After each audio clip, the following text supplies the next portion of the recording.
Hey, look who's interrupting. It's Megamajig, and I am playing Doki Doki Literature Club once again.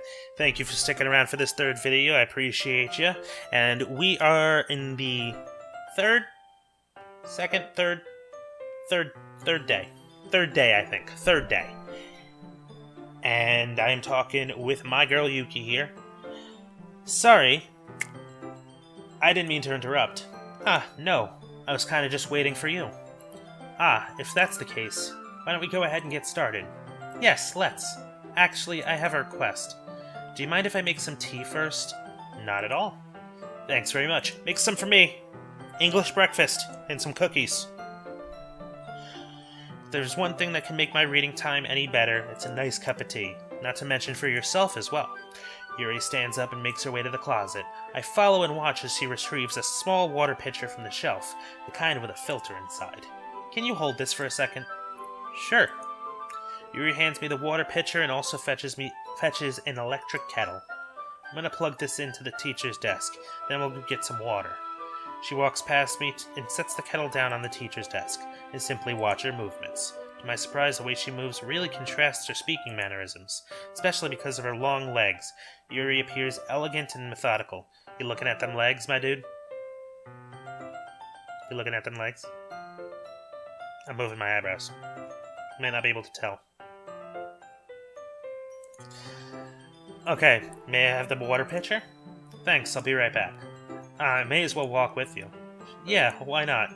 Shall we go then? Yeah. Where are you two off to? Yuri was gonna make some tea, so I suddenly realized how weird it sounds to explain this to Monika. We're just filling the water pitcher. Okay. Sorry, I was just a bit curious. It's kind of a one-person job, isn't it? Monika, please mind your own business for once. Or do you want to tell me there's something wrong with helping involve my dude in club activities? Ladies, please. There's enough my dude to go around.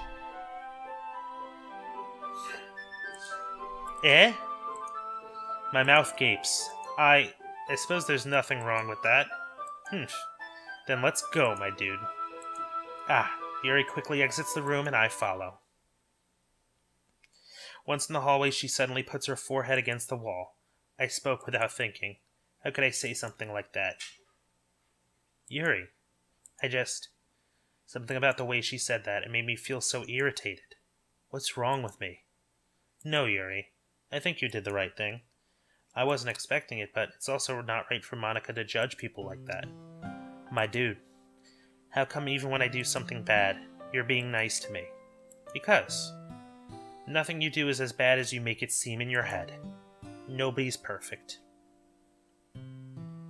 That's right. You out there. Nobody's perfect. I'm trying to be philosophical right now, but I'm having trouble coming up with the words in my brain hole. But you do your best. Inspirational music in the background. See? I'm trying my best here to make an inspirational message to you. I'll put full screen this. Full screen. You always do your best in everything you do, whether it's any hobby you have or school or whatever it is, your job, your work, you put all your heart into it and you will do the best you can.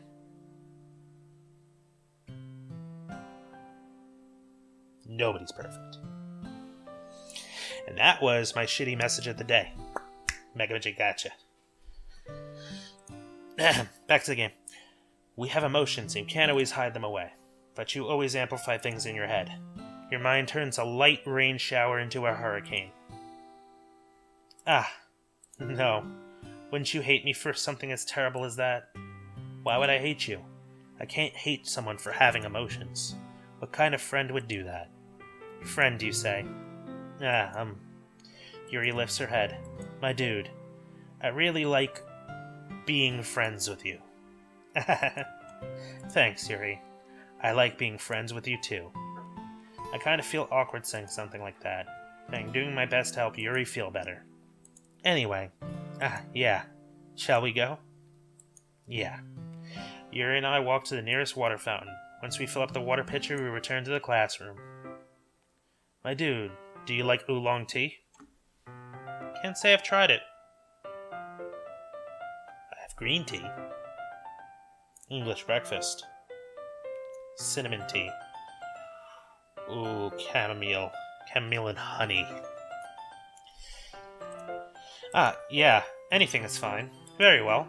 Yuri sets the temperature on the kettle to 200 degrees. Now it's time to get the teapot. You really do this properly, don't you? Of course. I shouldn't do any less when I'm making tea for others, even if I'm not an expert on tea or anything. Hoo-hoo. In that case, you'll only be even more impressed. Perhaps I will. Yuri fetches the teapot and begins measuring the tea leaves. To my surprise, she even starts humming a little to herself. You must be in a good mood now. Is that so? I was letting it show. And you noticed. I was doing a bit of thinking, and I decided I'll try expressing myself a little more. Turns out it's not very hard for me to do. When it's you who's around, anyway. They're cute. They're cute. I ship my dude and Yuri. That's great, Yuri. Just don't push yourself too much. You're always worrying about me, my dude. It's very endearing. Yuri wasn't kidding. I don't even know if I can keep up with this. I watch Yuri pour a cup of tea for each of us. My dude, I have another request. Do you mind if we sit on the floor today? Why? Is that a Japanese thing? I don't know. Why is that? It's a little easier on my back. I can read with my back against the wall rather than bending over at my desk. Sorry, I didn't realize. Okay, that's fine. I thought there was... I don't know what I thought. No worries. I just have back pain fairly regularly. I do my best to manage it. Yuri, I feel you. I feel the back pain. I'm old. Secret, I'm old. Okay. Is that so? I wonder why that is. It's most likely because of my... Your posture, right? Always hunched over like that while reading? Yes! I have terrible reading posture. So that's why we should go sit on the floor. Fair enough. I'll go ahead and get the book. I retrieved the book from my bag. I have some chocolate as well. It's a bag of small chocolate candies that I keep hidden from Sayori's candy radar. I take it since they go so well with the tea. Yuri and I then sit against the wall, teacups at our sides.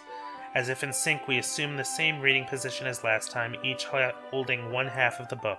Except this time, our bodies are even closer to each other. I can't see too well. Yuri slides closer until our shoulders are touching. How am I supposed to focus on reading like this? Yuri was always kind of cute, but when she's being less apprehensive, it's almost more than I can handle. Your teacup. Yuri hands me my teacup. Holding it with my hand that's not holding the book, I end up in a position that makes it even harder to focus. Because now I need to worry about making sure I don't accidentally touch her chest. Alright, my dude. Meanwhile, Yuri hasn't noticed a single thing. Are you sure about that? Sure she isn't just showing that and he's like super close to touching my boob right now. Going through her head. I'm in your mind, Yuri. I know it. I see it. The intense reading expression, and I can only presume the world around her has faded away. I use all my willpower to focus on reading.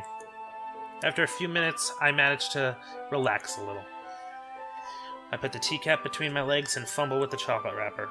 Sorry. Briefly let go of the book to finish opening the wrapper. You can have as much as you want. That's okay. I won't take any. Are you sure? Well, if I touch it, then I might get smudges on the pages. You're right. Didn't even think about that. My bad. Feed her.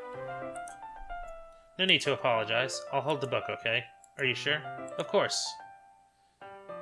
Yuri opens the book with both hands. She holds it so that I don't have any harder of a time reading from it, but as a result her left arm is practically resting on top of my leg. Well, in that case, Yuri is totally focused on reading again. I take a chocolate candy and pop it into my mouth. Feed her a chocolate, my dude. Then I take another chocolate, and I hold it up to Yuri. My dude! Success! I'm so proud of him. She doesn't even look away from the book. She simply parts her lips as if the situation was completely natural. But that means I can't stop here. I apprehensively place the chocolate in her mouth. Don't get cold feet. Just like that, Yuri closes her lips over it. Yuri's expression suddenly breaks. Did I just... Yuri looks at me like that she needs to confirm what just happened. My dude. Sorry. I guess I shouldn't have done that. Well, You were just helping. That's something that friends do, right? I mean, not really in this kind of context, but yeah. That's all it was. Yeah. Then, you don't need to stop or anything. Ah, great. I see. The situation has gotten really tense. Yuri tries to return to the book, but I can tell by her expression that she can't even focus now. My heart is pounding. I nervously take another chocolate between my fingers, but this time Yuri's eyes meet mine. How did it even come to this? Yuri doesn't avert her gaze. I notice her chest rising and falling to the rhythm of her breaths. You're noticing her breathing. That heavy, big breathing. That's what you're looking at. I raise my arm. Ah, like before, Yuri parts her lips. But it's different this time. I take the chocolate and place it in her mouth. I feel her hot breath on my fingers. My dude, calm yourself. Okay, everyone. Damn it, Monika! Jesus. Oh my god.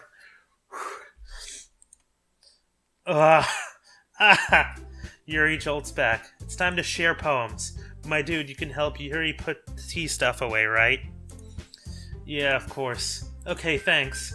The spell is abruptly broken. I'll take care of the cups. Yeah. Yuri picks up the teacups from the floor. Interrupting Monika is gonna be a new meme for me. Just interrupting Monika. Monika's just gonna slide on in those DMs. I pick up the bag of chocolates. In the end, we hastily clean up without so much as a word between us. I get this feeling this is something neither of us will have the courage to bring up. So who should I show my poem to first? Oh, I don't know. Maybe not Yuri. Let's see what we've written for today. Yuri stares at the poem with a surprised expression on her face. Do you like it? My dude. This one might even be better than yesterday's. I hoped. I picked a lot of your words, even though some of what I thought were your words ended up being Sayori's words, so what's going on there? But whatever. How'd you even pick up on this so quickly? Just yesterday I was telling you the kind of technique's worth practicing. Maybe that's why you did a good job explaining. I really wanted to try giving it more imagery. Yuri visibly swallows. Even her hands appear sweaty. I'm not used to this. Used to what? I don't know. It's fine, take your time. Yuri breathes and collects her thoughts. I know that Yuri likes to think before she speaks, so I offer that patience to her. Yeah, just being appreciated like this, I guess. Probably sounds really stupid, but seeing someone motivated by my writing just makes me really happy. You saying you've never shared your writing before? Yuri nods. Really? I don't believe it. I really only write for myself. And besides, people would just laugh at me. Do you really think that? Again, Yuri nods. Huh. Even your close friends. Yuri doesn't respond to that. I wonder why. Aw, Yuri. I'm sorry. I feel that. I don't share a lot of my work with my friends either. I don't have friends.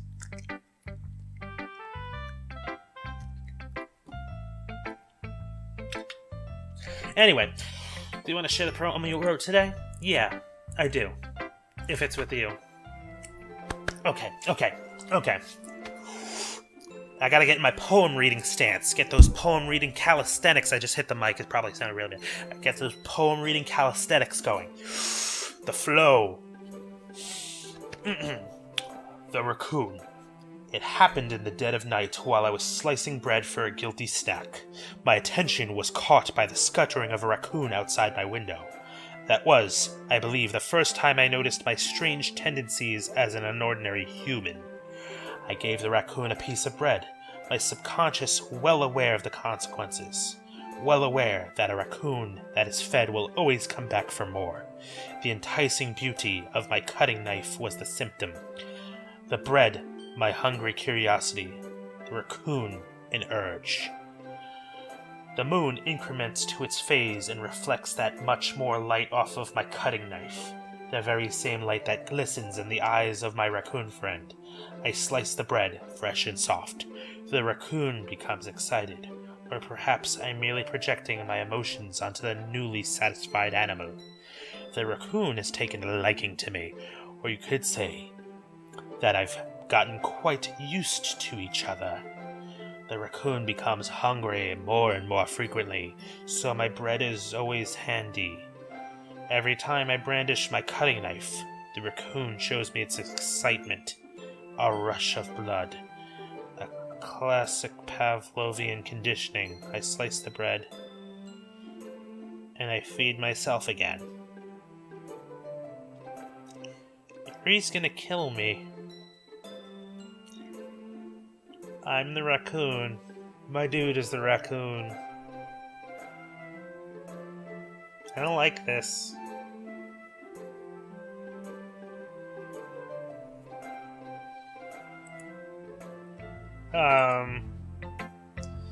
I was a little more daring with this one than yesterday's.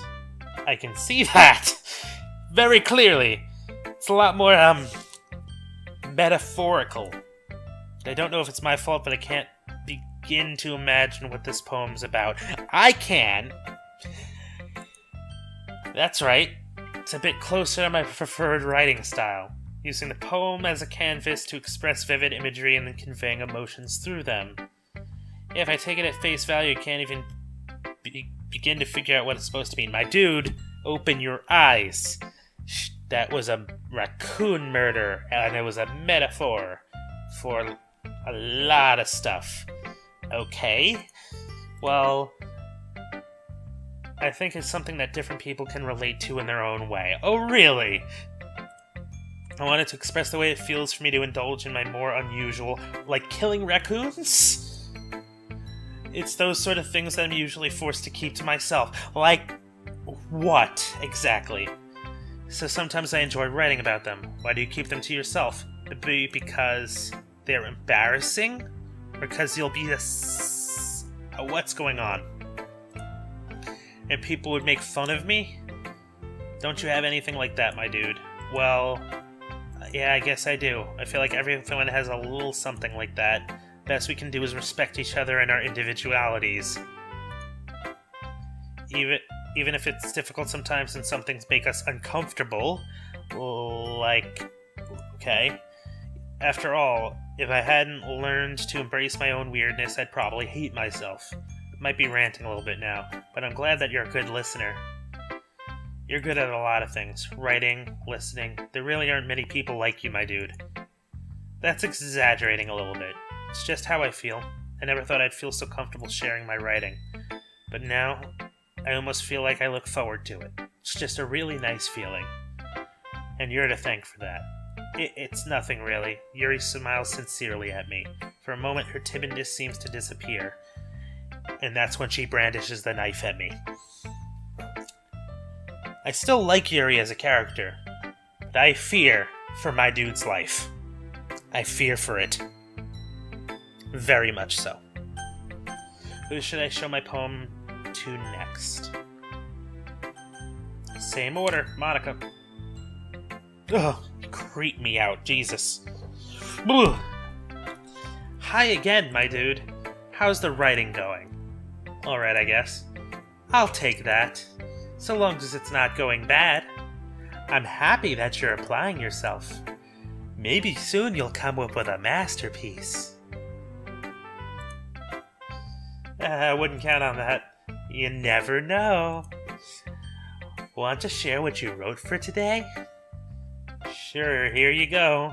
I give my poem to Monika. Alright. This one's good.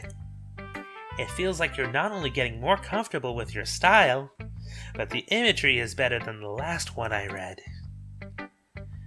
Just wondering, but have you been finding inspirations in Yuki's writing style? I guess so. You can't deny that she's talented. Yeah, totally. I think her poems are the most romantic. The best way to describe it, she creeps the crap out of me. I can't tell if it's because she's cookie cutter Barbie doll type, or I don't know. Seems like a totally different person when she picks up a pen. I noticed that too. When she's talking about literature, it's like a light turns on inside her. Sadly, it's hard to get much personal conversation out of her. Trust me, I've tried. Who knows what goes on in that head of hers? I hope you don't mean that in a bad way. Oh no, of course not. I just mean that I wish she didn't keep so much to herself. But still, defending her like that, you must be pretty into her. Eh? You completely misunderstood. Did you? Did you completely misunderstand? Come on, my dude. Fess a little. Calm down, I'm kidding. Besides, I'm pretty sure she's already got a boyfriend. That's legitimately disappointing for my dude. Wait, really? Yeah, a fictional one. Monika kind of whispers that last part to me. Just kind of a hunch, but, well, there's not really anything wrong with that. Oh, well, I know. I was just saying. But anyway, you want to read my poem now? I like the way this whole one turned out, so I hope you do too. Alright, let's take a look. Save me. The colors, they won't stop. Bright, beautiful colors. Flashing, expanding, piercing. Red, green, blue, an endless cacophony of meaningless noise. The noise, it won't stop. Violent, grating waveforms, screeching, squeaking, piercing, sine, cosine, tangent, like playing a chalkboard on a turntable, like playing a vinyl on a pizza crust. An endless poem of meaningless. Load me. What? Can I click that? Load me. Save me? Load me. Save.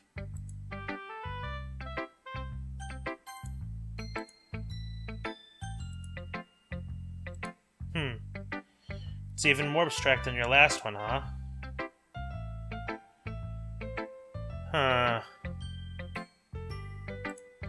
I guess it's just the way I write. I'm sorry if you don't like it. No, I never said that. It's just the kind of thing I've never seen before, I guess. I kinda like playing with my space on the paper. Choosing where and how to space your words can totally change the mood of the poem. Can I go back?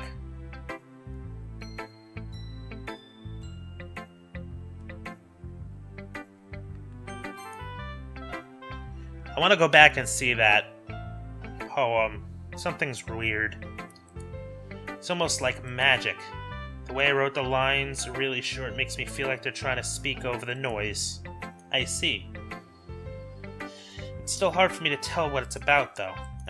Sometimes asking what a poem is about isn't the right question. A poem can be as abstract as the physical expression of a feeling, or a conversation with the reader. Yeah. So putting it that way, not every poem is about something. Anyway, here's Monika's writing tip of the day. Sometimes you'll find Sometimes you'll find yourself facing a difficult decision. When that happens, don't forget to save your game. You never know when you might change your mind. When something unexpected might happen. Wait, is this tip even about writing? What am I even talking about? That's my advice for today. Thanks for listening.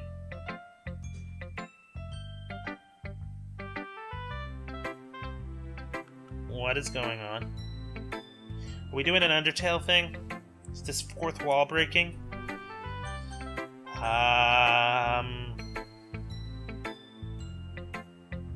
Right.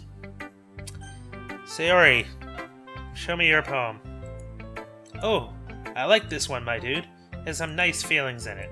I'm glad. Does that mean it's better than yesterday's? Let me think. I don't know. I guess I like them both. Hehehe. That's not very helpful, you know. I'm not very good at figuring out if poems are good or bad. But that's why I just go by my heart. If it makes me feel things, then it must be a good poem. I'm not sure exactly how that works, Then again, I guess conveying feelings is a pretty important part of this whole thing. Yeah, maybe. Honestly, I don't even know what kind of writing you like in the first place. Yeah, me neither.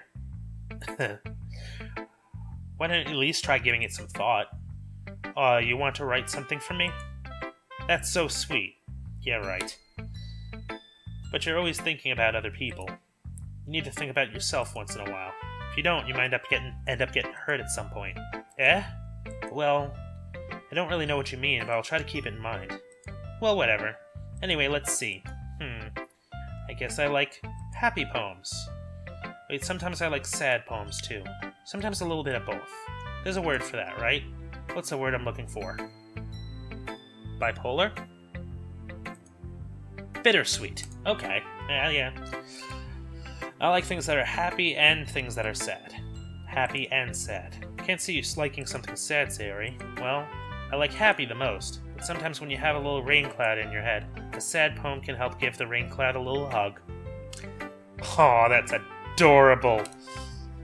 And make a nice happy rainbow.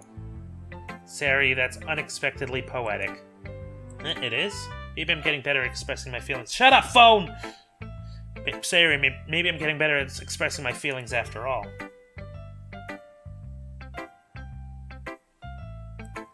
Thanks, my dude. I should go write that down then. You can read my poem now, okay? Bottles. Oh, okay. Alright. Long one. I'm good with this. Okay.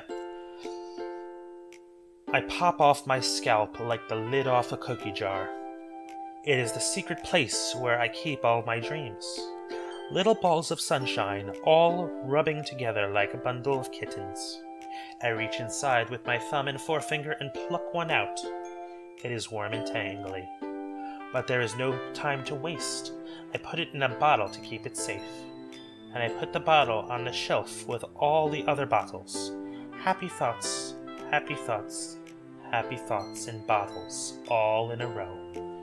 My collection makes me lots of friends. Each bottle a starlight to make amends. Sometimes my friend feels a certain way. Down comes a bottle to save the day. Ooh, almost lost it. Night after night, more dreams. Friend after friend, more bottles. Deeper and deeper my fingers go, like exploring a dark cave, discovering the secrets hiding in the nooks and crannies. Digging and digging, scraping and scraping. I blow dust off my bottle caps. It doesn't feel like time elapsed. My empty shelf could use some more. My friends look through my locked front door. Finally, all alone, I open up and in come my friends. In they come in such a hurry. Do they want my bottles that much? I frantically pull them from the shelf, one after the other, holding them out to each and every friend, each and every bottle. But every time I let one go, it shatters against the tile beneath my feet. Happy thoughts, happy thoughts, happy thoughts in shards all over the floor. They're supposed to be for my friends who aren't smiling. They're all shouting, pleading, something, but all I hear is echo, echo, echo, echo, echo inside my head. That was pretty dark. I liked it a lot. It was a great poem, but that one, you got some storm clouds, don't you, girl? Holy crap. Sayori, did you really write this? Of course I did. Didn't I tell you yesterday I was going to write the best poem ever? Yeah, but I didn't expect something like this coming from you. Monika taught me a whole lot, and I've been really in touch with my feelings recently. I see that. It's almost kind of creepy. Creepy? Well, not exactly. Maybe because I'm so used to you being cheerful.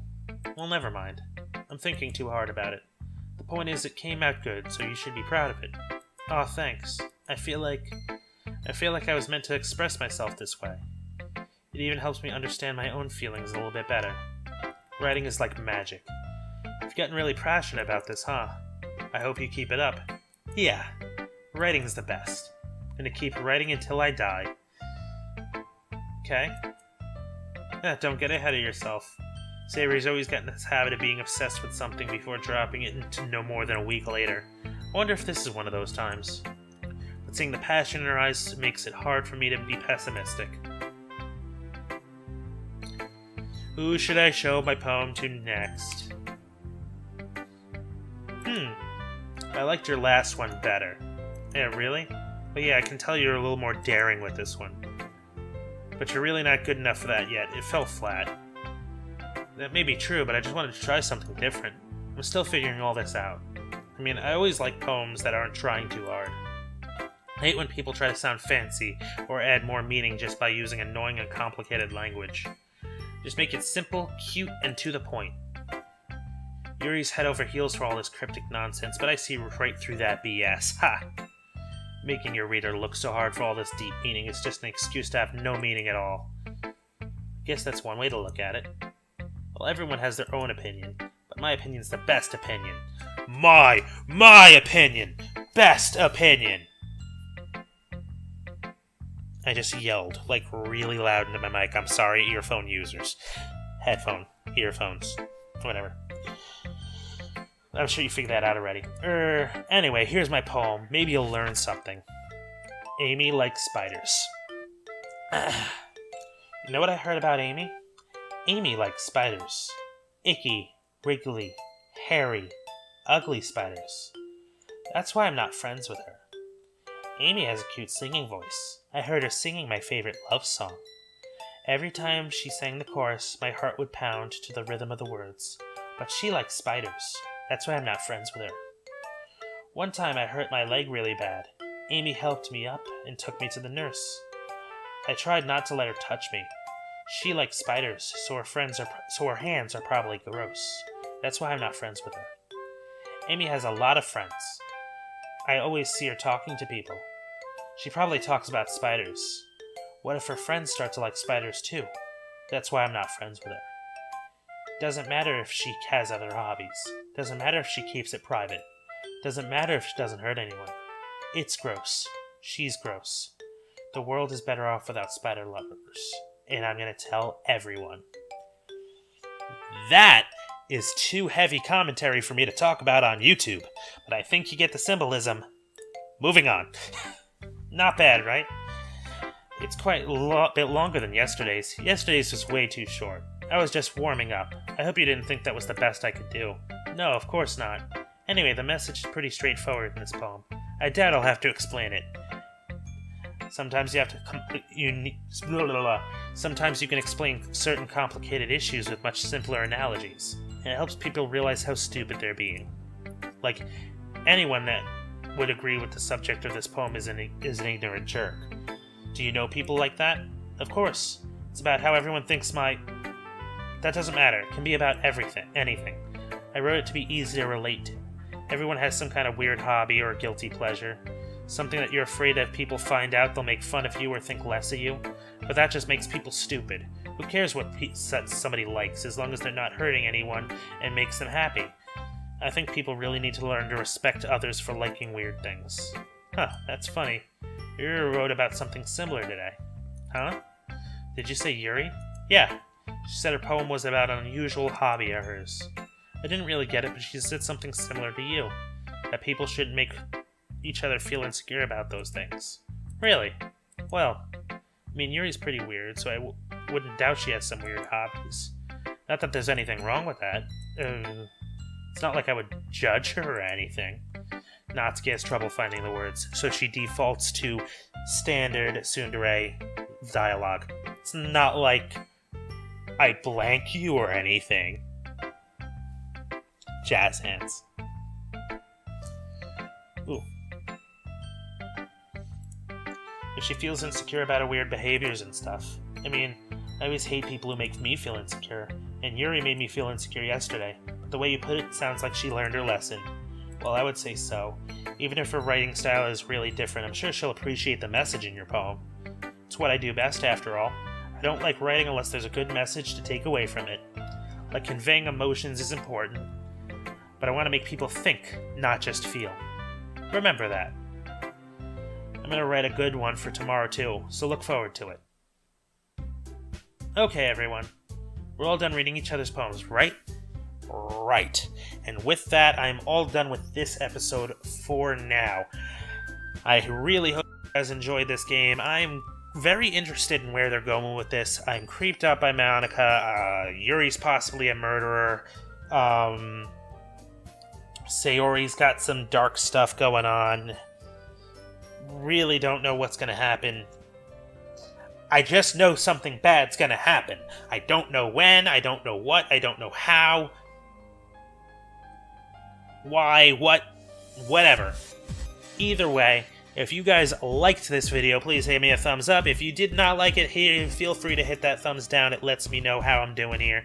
And if you want to feel free to leave a comment and let me know how I'm doing, what you want to see from me or anything like that. Thank you guys so much for watching, and I will definitely see you in the next video. See ya.